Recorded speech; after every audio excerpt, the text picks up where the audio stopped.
Welcome to our video blog, It's Personal. And today we're going to talk a little bit about social reform. Seems to be a very big topic these days. The ultimate goal of social reformers is not necessarily to pass new laws, but to change the hearts and minds of people. After all, passing a law doesn't necessarily mean we're going to obey it. Do we always drive the speed limit or stop at stop signs?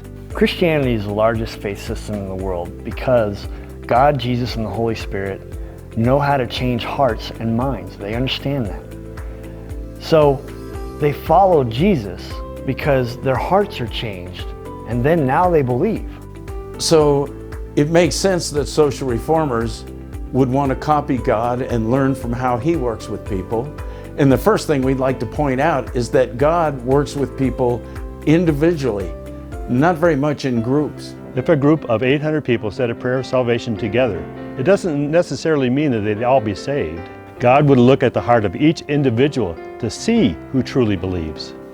You see, the Bible is very clear on the individual approach to salvation when it says in Romans 10, verse 9, "Because if you acknowledge and confess with your lips that Jesus is Lord, and in your heart believe, adhere to, trust in, rely on the truth, that God raised him from the dead, you will be saved.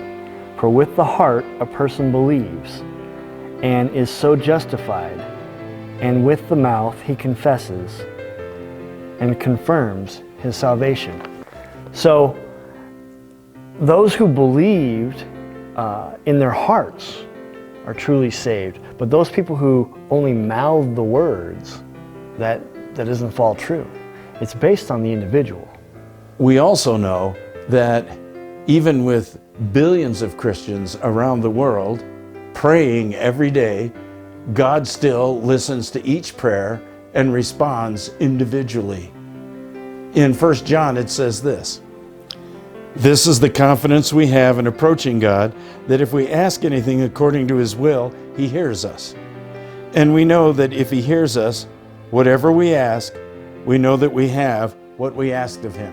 You know, it's time for us to stop thinking about people in groups. It's inaccurate and it's not personal, and it easily leads to hate, discrimination, and fear. You see, once we reduce people into groups, we begin to dehumanize them and assign them values that aren't particularly true for every person that are in that group. For example, have you ever been called a teenager? What values do you think you can assign to teenagers that will actually apply for all of them? In blanket statement, covers everybody. Grouping people by age or religion or politics or education or wealth or whatever group you might want to choose, it just doesn't work. It leads to discrimination against those people. And we just have to learn to think of all people as individuals and lose the sloppy habit of thinking of people in groups. Another thing is, God sees in each individual the potential for good and for evil. We were all created in God's image with a basic moral understanding.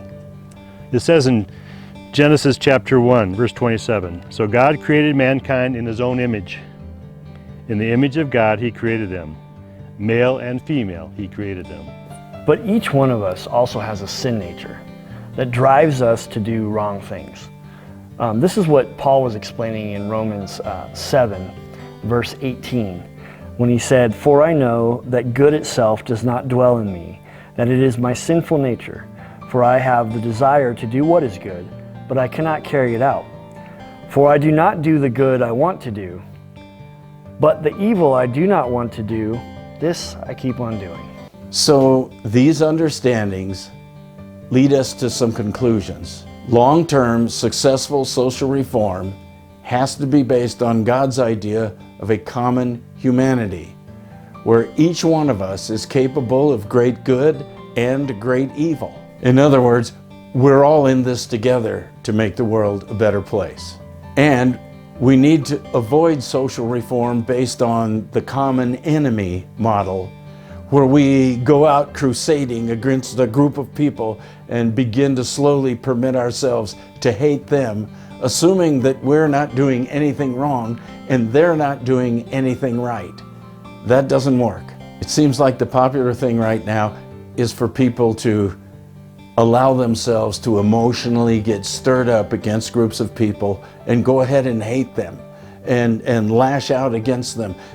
Whatever the group is, whether it's the police or the looters or the Republicans or the Democrats or the president or the senators or whatever might be the group of people, and we have to begin to understand and think of those people as individuals, because when we start treating others as individuals, they might treat us as an individual. And then the great satisfaction comes of actually connecting with people, even when they have differing opinions from us.